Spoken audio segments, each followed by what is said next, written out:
Saya ingin berbicara di forum ini tentang apakah Indonesia itu sudah menjadi atau belum.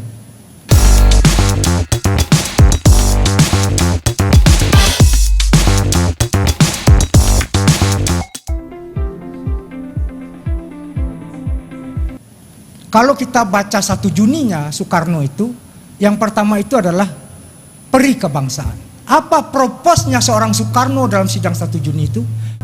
How to be a nation. Aceh itu udah jadi negara, Pak, sebelum Indonesia ada. Ngayok Jakarta, Hadiningrat sudah jadi negara sebelum Indonesia ada. Bangsanya banyak sekali. Ternate, Tidore, Makassar, Bugis, Batak, Minang, Jawa. Nah, menjadi sebuah nation itu baru jadi cita-cita Soekarno dan para founding father. Jadi maka Ben Anderson mengatakan sebagai community imaginer. Apakah sudah sampai ke sana? Atau Pak? Atau ya jauh. Nah, Indonesia, you can imagine, ini berapa bangsa sih? Jadi itu nation state, negara bangsa. Yang menjadi negara itu ya satu bangsa.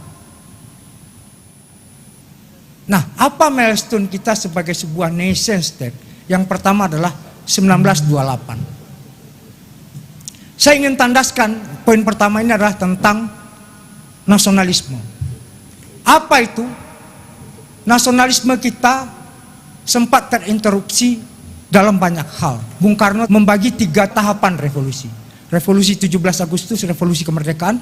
Revolusi yang kedua, apa kata Soekarno? Kenapa nama Partai Nasdem itu Nasional Demokrat? Itu revolusinya Soekarno. Saya Soekarnois dan dari kecil saya baca semua pamflet-pamflet Soekarno. Jadi revolusi yang kedua apa kata Bung Karno? Nation and character building itu dia katakan sebagai revolusi nasional demokratik. Makanya namanya Nasdem. Jadi yang ingin saya tandaskan adalah proyek nation and character building. Soekarno membagi beberapa hal. Harga diri, percaya diri, baru jati diri. Itu Pak, 350 tahun dijajah. Itu bukan suatu hal yang sederhana untuk kemudian menjadi manusia Indonesia yang elang Raja Wali itu. Bukan yang tahu dan tempe itu.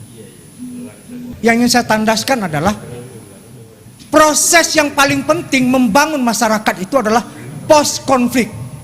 Kita pasca penjajahan, mentalitasnya adalah mentalitas inlander. Itu harus di-restore. Kenapa? Konflik melahirkan sebuah situasi yang namakan, ini kan sosiologi politik banyak kan, survival of the fittest. Survival of the fittest. Apa? Yang bekerja adalah otak binatang manusia. Begitu juga dengan pemilu. Jadi pemilu lebih dominan bukan otak manusianya, tapi otak binatangnya. Makanya yang bekerja otak kortek. Yang paling gampang dieksploitasi. Apa itu? Identitas. Aku muslim, kamu non muslim. Aku laki-laki, kamu perempuan. Aku sugih, kon miskin. Ya, itu identitas. Kenapa? Lapisan otak manusia itu yang paling pertama membedakan identitas. Yang kedua baru mamalia, itu baru NPWP. Otak mamalia itu udah sampai keinginannya, wes bubar jalan.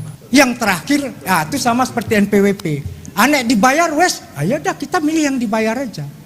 Otak yang ketiga baru the highest stage itu otak kritis. Itu nggak bisa ujuk-ujuk dan itu nggak melalui pendidikan, tapi literasi.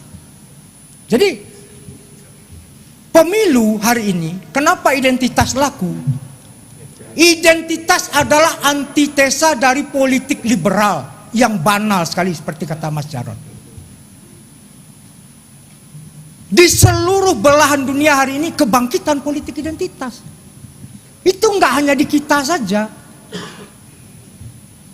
Eropa anti imigran, anti muslim, xenofobia, rasisme. Itu nggak hanya di kita. Amerika Latin itu karena kemudian berkelindan dengan politik kelas dan teologi pembebasan sehingga dia jadi soft governance. Tapi kalau nggak sama aja. Presiden Bolivia pertama Evo Morales. Presiden Indian pertama Evo Morales. Sekian lama nggak pernah orang Indian. Nah sekarang kan yang terjadi seperti ini. Papua, itu di undang-undang Pak, OAP. Orang asli Papua. Kurang rasis apa kita Pak? Atas dalih-dalih katanya afirmasi. Kenapa Bung Karno memberikan nama bukan Papua? Kenapa namanya Irian? Kenapa Celebes diganti? Kenapa Borneo diganti? Itu national project, national interest.